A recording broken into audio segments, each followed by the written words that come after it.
Hey, c'est Laure. Bon, quand il n'y a pas Anne-Sara, c'est Laure, t'as compris. Je sais pas si tu connais Swagman, mais apparemment, il aurait fait du sale. Si tu connais pas Swagman, c'est lui. Posey. Et il est aussi connu pour faire ça. Des fois j'aimerais mettre mes mains dans mes poches, mais y a trop de billets. Et si vous connaissez Swagman, vous savez certainement qu'il est riche, J'ai la black car baby.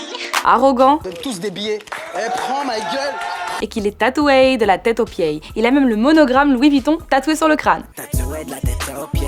Sinon, il est exilé à Miami depuis quelques temps et puis il brûle des billets de 500 € comme ça sur sa chaîne YouTube. Bon, je dis qu'il est riche parce que c'est ce qu'il veut qu'on croie. Hein. Sur sa chaîne YouTube et sur son Instagram, il montre sa voiture, sa Lamborghini, des billets, des sneakers, plein de trucs chers. On n'en sait pas beaucoup de lui, mais ce qu'on sait, c'est ce qu'il en dit. Alors d'après lui, il a eu une enfance difficile, il a grandi dans la rue, il a pas de parents, il a erré de foyer en foyer, il a été SDF, il a fait de la prison. En fait, il vivait en situation précaire et ce jusqu'en 2008 parce qu'à partir de 2009, Monsieur Swagman est devenu multimillionnaire. Et par rapport à son nom, on l'appelle Swagman ou Ryan Sanchez, mais son vrai nom c'est Iteb Zaybet. Il est très bon en com parce qu'autour de sa fortune, il y a plein de théories, on sait pas laquelle est vraie. Certains disent qu'il est l'héritier d'une mamie milliardaire qui l'aurait hébergé chez elle avant sa mort. D'autres disent qu'il a gagné au loto, il dit que c'est faux parce que sinon la Française des Jeux l'aurait déjà annoncé. Certains disent qu'il serait l'un des actionnaires de Rockstar Games, et d'autres disent qu'il serait le descendant direct du roi d'Arabie Saoudite. Mais sa version à lui, c'est qu'il se serait fait tout seul grâce au DJing qu'il aurait commencé à Dubaï en 2009. Mais pourquoi je te parle de tout ça? T'es pas au courant, mon vieux?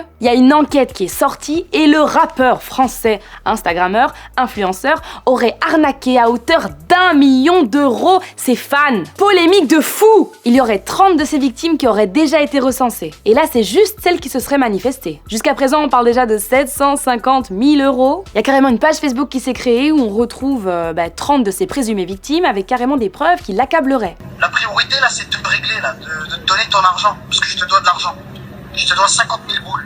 Donc je t'explique un peu la magouille. À première vue, ce serait les internautes eux-mêmes qui prendraient contact avec eux pour demander des conseils dans l'investissement financier pour faire fructuer leur argent, quoi. Il y a une mise de départ, ça peut être 10 000, 20 000, 27 000, 30 000, 35 000, 50 000 €. Donc c'est à ce moment-là qu'il accepterait de les aider, qu'il entretiendrait une relation avec eux, d'amis à amis, une vraie relation de confiance. On s'appelle tous les jours, FaceTime, Skype, tout va bien, ça me fait plaisir de t'entendre. Et là, il y aurait carrément quelque chose en lien avec de la pitié. Non mais tu sais, c'est pas facile, j'ai pas de parents, j'ai pas d'amis, les gens me collent parce que j'ai trop d'argent, etc., etc. Parmi les déclarations des présumées victimes, certaines disent que on pouvait pas savoir, ce mec a plein d'argent. Pourquoi est-ce qu'il m'arnaquerait? De toute façon, s'il m'arnaque, je scum et sa réputation est par terre. Mais toi, tu peux pas t'imaginer que Swagman il va t'arnaquer ou t'escroquer, t'as l'impression qu'il brasse des millions, qu'est-ce qu'il va faire avec tes 10 000 balles? Et donc dans son mode opératoire, il te fait signer un contrat, mais le contrat il est un peu caduque parce qu'il est signé Swagman ou Ryan Sanchez, mais c'est pas son vrai nom, donc juridiquement ça vaut rien. Du jour au lendemain, plus de nouvelles, il répond plus au téléphone, il répond plus quand tu lui écris. Et parfois quand tu lui écris sur Messenger, t'as une réponse, mais ça dit « Excusez-moi, ce n'est plus l'artiste qui gère ses réseaux sociaux. Si vous avez un message pour lui, n'hésitez pas à nous le faire parvenir. » Bref, l'argent est complètement volatilisé. Impossible de porter plainte auprès des autorités. Les présumées victimes du groupe Facebook, ils se sont mis ensemble, ils ont porté plainte en groupe, mais sans suite, l'affaire est classée. Mais c'est pas tout, Swagman en ce moment il serait vraiment dans le pétrin, parce que depuis la semaine passée, on a appris, le pôle judiciaire financier tunisien a émis une interdiction de voyager à son nom. Pourquoi? Toujours la même chose, blanchiment d'argent et escroquerie. On lui reprocherait d'avoir fait un virement de 17 millions de dinars tunisiens depuis la Suisse. Mais il s'est justifié en disant que c'était pour des biens humanitaires. Construire une mosquée, un centre pour orphelins, acheter un hôtel. Que de bonnes raisons, quoi. Il a pas encore été jugé, c'est pour ça que je parle au conditionnel, mais les accusations sont quand même accablantes, vous trouvez pas? Si tu as des hypothèses sur la fortune de Swagman, mets-le-moi en commentaire. C'était Laure pour Easy, à demain, ou pas. Si t'as aimé cette vidéo, n'hésite pas à t'abonner à la chaîne Tarmac.